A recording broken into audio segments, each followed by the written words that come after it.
Hi, I'm Marta, and usually on this channel I share with you simple, family-friendly meal ideas. But now, in December, to keep things fun, I decided I'll be sharing with you my favorite holiday recipes. For example, in my last video, I showed you some of my ideas for yummy DIY Christmas gifts. The rich chocolatey milk rice that you can give to someone in a jar. A Christmas spice mix which your loved one can enjoy throughout the winter. A jar of delicious homemade jam without any sugar added, or, which is probably my favorite idea, a crunchy peanut butter granola. And today I have for you yet another lovely DIY Christmas gift idea, a tin of beautiful butter cookies. And even though these look like a whole bunch of different types of cookies, these are all made with one simple cookie dough, which I divided and I turned into 4 festive cookie types. But before we start, let me remind you that as always you can find the full list of the ingredients in the description box below the video. And it is always a huge pleasure if you leave me a little comment below or if you give this video a thumbs up. Okay, let me show you how to turn one very simple cookie dough into 4 different Christmas cookie types. If you are using a stand mixer, combining the ingredients will be no work at all. But today I wanted to show you that it is also possible to do it by hand. So to make this basic cookie dough, I start with 500 grams of soft butter. Yes, it is a lot, but we will be able to make a lot of cookies out of it. It is very important that the butter is soft to the point that you can easily work it with a spatula.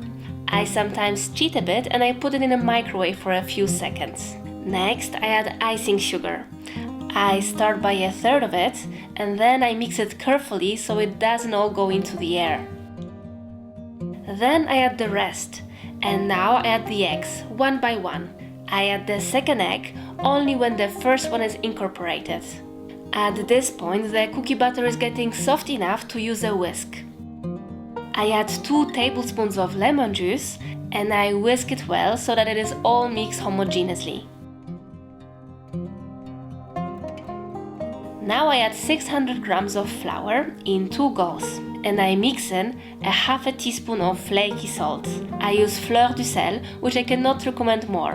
I absolutely love these little salty crystals in my cookies. If you are using fine table salt instead, use only 1/4 teaspoon. At the end, I simply go in with my hands to make sure that all the ingredients are well mixed. Now, using my kitchen scale, I measure 3 portions of the cookie dough, 250 grams each. To the first portion, I add 40 grams of flour, 1 tablespoon of poppy seeds, and zest from 1/2 lemon. To the second portion of the cookie batter, I add 40 grams of almond flour, which are thinly ground almonds, and 40 grams of flour. Next, I mix the ingredients. I transfer them onto a clean working surface and I knead the dough simply using my hands. To the third portion of the cookie batter, I added 20 grams of unsweetened cocoa powder and 20 grams of flour to get some dark chocolate cookies. Now I form a flat ball of each of these 3 cookie doughs. I cover them well and I let them rest in the fridge for at least 1 hour, or you could also chill them overnight. And now we are going to pipe the cookie dough that remains in the original mixing bowl. For that, it is best to use such a wide open piping tip. The second one here, even though the diameter is the same, is more closed and therefore it is more difficult to press the cookie dough through it. I will link for you the name of the piping tip I'm using here. Filling the piping bag is definitely the most difficult part in the whole process of making these cookies. If you are also struggling with it, just take it slow and divide the cookie batter into 2 parts. Once you manage that, the piping part is quite fun. There are many ways to make these cookies. I chose this squeeze and twist method, but you could also skip using the piping tips and make those simpler shapes, which I promise will turn into equally delicious cookies. Now chill the cookies for about 30 minutes in a cold place, such as a fridge or on the balcony in a winter day. Then bake at 180 degrees Celsius for about 10 minutes, or until the cookies are golden brown. These are very buttery, with a subtle lemon note, and they will melt away in your mouth. Now, with the 3 other cookie doughs that have rested in the fridge, we need to roll them into thin layer. Something between 3 and 5 mm thick will be perfect. To avoid sticking it to the surface and to the rolling pin, you can sprinkle it all with a bit of flour.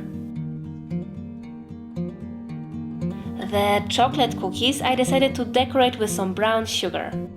So I sprinkled all with a layer of sugar and I gently roll over it with a rolling pin to push it in a bit. This extra touch of sweetness balances the intense flavor of the cocoa powder, but also the sugar makes a beautiful sparkly decoration on those cookies. The lemon and poppy seeds cookies, which are my favorite ones, I leave as they are. As you can see, I had a little helper to cut out some Christmas trees for me.